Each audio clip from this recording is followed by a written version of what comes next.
دوستو، میرے نبی نے کیا فرمایا تھا آخری وقت میں؟ میرے امت نماز مت چھوڑنا میرے امت۔ لیکن افسوس، ہم لوگ نماز کو ہی ترک کر رہے ہیں۔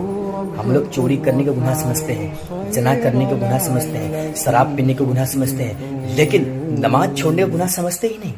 ہاں، چوری کرنا گناہ ہے، شراب پینا گناہ ہے، زنا کرنا گناہ ہے، لیکن نماز کو چھوڑ دینا ان سب گناہوں سے سب سے بڑا گناہ ہے، جو آج ہم لوگ سمجھتے ہی نہیں۔ جب کوئی بچہ چوری کر لے، اس کو ماں باپ خوب ماریں گے، پیٹیں گے، یہاں تک کہ اس کو گھر سے باہر نکال دیں گے۔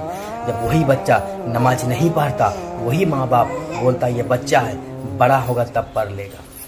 20 سال کا نوجوان نماز چھوڑ کے بیٹھا ہے، لیکن اس کے والدین کو کچھ ہوش نہیں۔ آج جو یہ امت بگاڑ ہے، کس کی وجہ سے؟ چوری کرنے کی وجہ سے، زنا کرنے کی وجہ سے، شراب پینے کی وجہ سے نہیں۔ آج جو یہ امت میں بگاڑ ہے، نماز کو نہ پڑھنے کی وجہ سے۔ خدا کی قسم، جو شخص 5 وقت کی نمازی بن جائے، وہ ان گناہوں سے ایسے بچتے ہیں جیسے کوئی زہریلا سانپ سے بچتا۔ دوستو، حدیث میں ذکر ہے کہ جو شخص نماز کو جان بوجھ کر چھوڑ دیتا ہے، وہ ایسا ہے جیسے اس کا مکان ٹوٹ گیا، اس کی باپ مر گیا، ماں مر گئی، بھائی بہن تمام رشتہ دار سب مر گئے، اور سب کچھ گوا کے فوٹ پاتھ میں پڑے ہوئے۔ ایک ایسا انسان جو کہ نماز کو جان بوجھ کر چھوڑ دے، وہ فوٹ پاتھ بھکاری سے برے ہیں۔ یہ میں نہیں کہہ رہا، یہ تو حدیث کا ذکر ہے، حدیث میں اس کا ذکر ہے دوستو، اور یہ سچ ہے جو آج ہم لوگ سمجھتے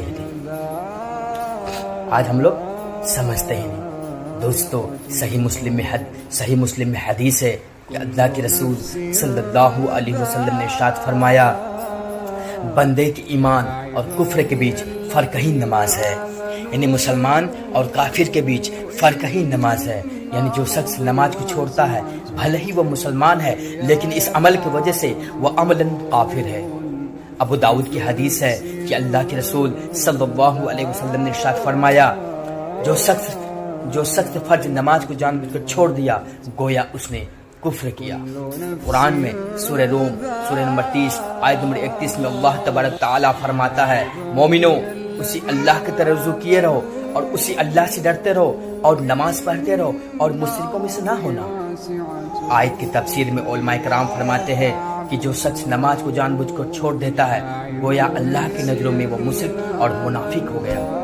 بھلے ہی اس کا ہندوستان کے راشن کارڈ میں نام مسلم ہو، لیکن اس عمل کی وجہ سے وہ عملاً کافر ہے۔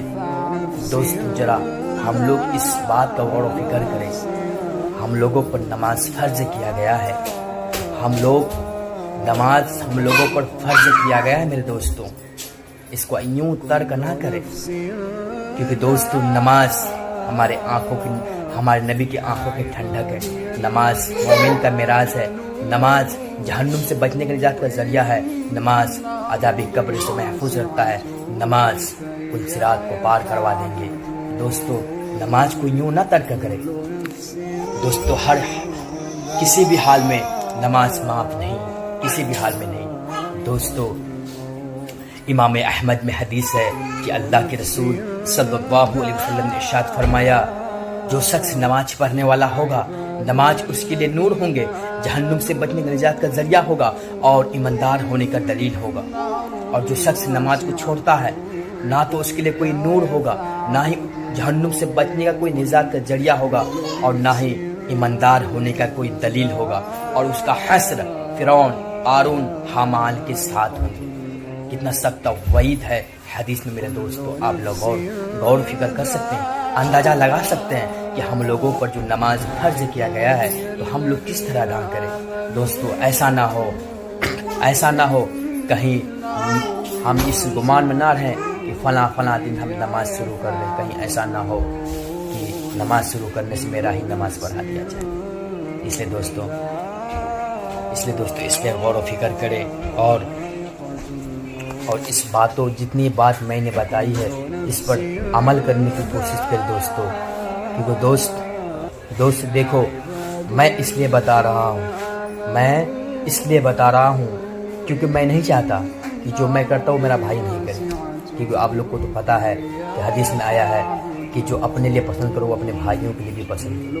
تو اس لیے میں چاہتا ہوں میرا بھائی بھی صحیح راستے میں چلے، ہم نماز پڑھتے تو میرا بھائی بھی نماز پڑھے، بس یہی بات میرے دوست۔ اس پر عمل کر لیں، انشاءاللہ کامیاب ہو جائیں گے۔ السلام علیکم، آپ کا دوست محمد۔ دوستو، آخری آپ لوگ سے گزارش ہے کہ اگر آپ لوگ میرے چینل کو سبسکرائب نہیں کیے ہیں تو میرے چینل کو سبسکرائب کر دیجیے اور بیل آئکن گھنٹی کو ضرور دبائیے گا تاکہ میں جب بھی کوئی حدیث اپلوڈ کروں سب سے پہلے آپ تک اس کی نوٹیفیکیشن پہنچے۔ امید ہے کہ آپ لوگ چینل کو سبسکرائب کریں گے۔ السلام علیکم، آپ کا دوست محمد۔